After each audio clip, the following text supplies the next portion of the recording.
Harnoordeep Grewal 1007-42583. The purpose of this project is to demonstrate an understanding of the course concepts learned, specifically those involved with the operational principles and uses of analog and digital sensors by constructing a smart home security system for a miniature house using the sensors provided in Lab 5, as well as additional sensors obtained by the group. A dollhouse was used for a miniature house with the various alarm systems placed in different zones, such as the front door, terrace, and windows, to name just a few. In the case of this project, the devices were all controlled and activated with an Arduino Uno board and all-in-one shield using Arduino SPL software, with the goal being to test various program functions and record their outcomes. For the roof zone, the photocell sensor was used for setting the day and night modes by being placed on the roof to sense for changes between the day and night cycle by being calibrated to check for darkness in order to switch between modes. Two encoders were used for this zone. The first being used for window entry detection, with the encoder being placed on a skylight connected to the frame. Should the skylight slide open, the security mechanism would trip, causing the alarm to trigger. The second encoder is connected to the roof wind turbine and is used for environmental alerts. Finally, the sound sensor is used in detecting if windows or skylights are broken through in the event that the encoder system fails. My name is Corey Cazes, student number 100740148. Now for the construction of our second floor. Looking at the left image, you'll see that we have a 5 push-button array used as a control panel for our security system. Functions of the buttons will be demonstrated in the video.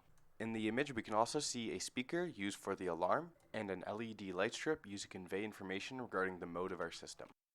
On the right, we see a door with a 270-degree servo motor set up as the door handle.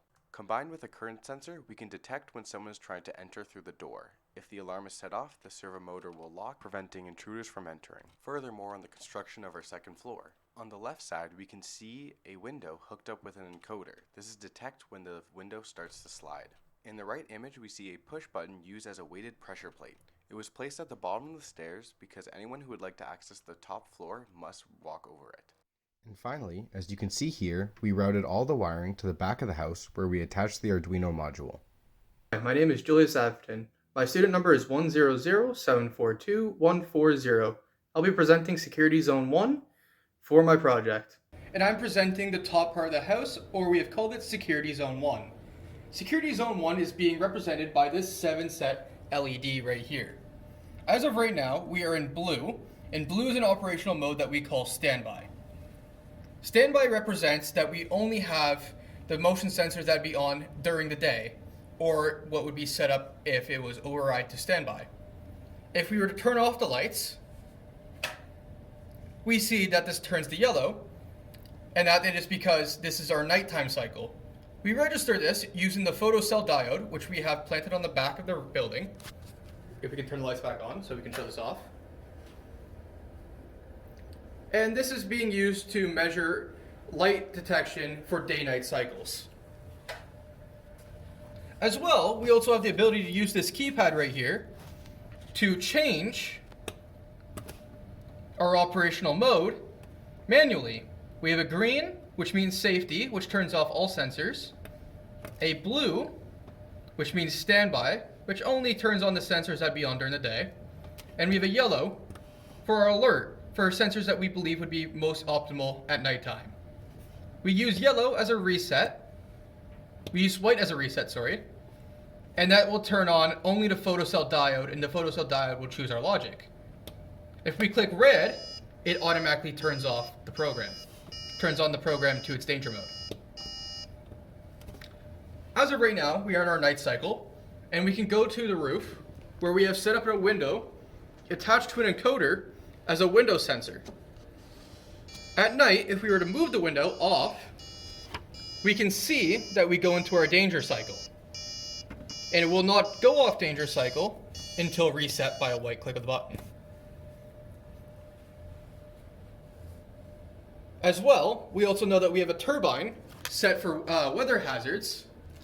If we go really fast, that will also set off that, as that is a weather danger.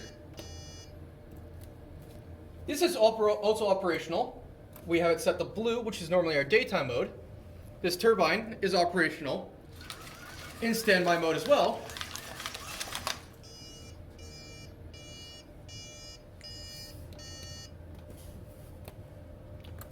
While also in our daytime mode, we can see that our window being pulled off, being put back in, is not operational during our daytime mode, as it is likely that the occupant of the house would want to move the window and get some fresh air. Thank you, and that's my part. Hi, I'm Aidan Barber, and my student number is 100626693. And my scenario is the main floor, or the living room floor of the dollhouse. So during the day, as we have the same as in Julius's scenario, when the sensor is set to blue during the day, none of the events will trigger any of the modes. As it is day, you shouldn't be worried about any of those things. Then, we set it to night mode, the light diode reads it as night and sets it to yellow mode, which is armed. During this time, if the pressure pad is triggered, it will set it to an alarm, which can be reset up here, setting it back to unarmed and then armed again. Then as well, with the elevator is also triggered as distance proximity when the elevator raises up. You tripped up the first time. Yeah, when it's set to armed, if the elevator raises, it'll also trip the alarm, which can be reset and then armed again. The last sensor I have is over here, the window, which if it is opened when the building is armed, will also set off the alarm, which can be reset and then armed again. Thank you. My name is Aidan Vine. I'll be doing Safety Zone 1. My student number is 174-1579. We're here to talk about the door alarm sensor for our project. What essentially is we have here with this LED display is we are in what's known as safe mode. Essentially, the person, as I try and move this door or alarm, is able to basically open and close the door. What will happen here is when they want to all of a sudden go into arm the alarm, the door will lock. If a person tries to then remove the doorknob or move the doorknob, they will feel a bunch of resistance. This causes the alarm to go off. The reason behind this is essentially because we have a current sensor in the back here.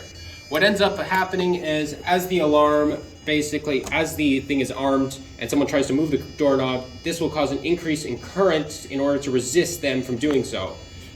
That is read from our Arduino code and essentially causes this sound and these LED display to go red. If we want to reset that, we just arm. What we can also do here is this is during, say for example, the day, but when the night sensor goes on, which is our photo diode, instantaneously we go into armed mode. So the doors automatically lock at night. This causes the same functions as for the door locking and the alarms being set. We could also use the red button to instantly set off this alarm as well. In conclusion, we were able to demonstrate our understanding of the course content, designed and implemented a home security system using various analog and digital sensors. We successfully fulfilled scenarios and alarms, as well as recorded and documented our project for future reference. And finally, we gained a deep understanding of sensors through our Arduino modules.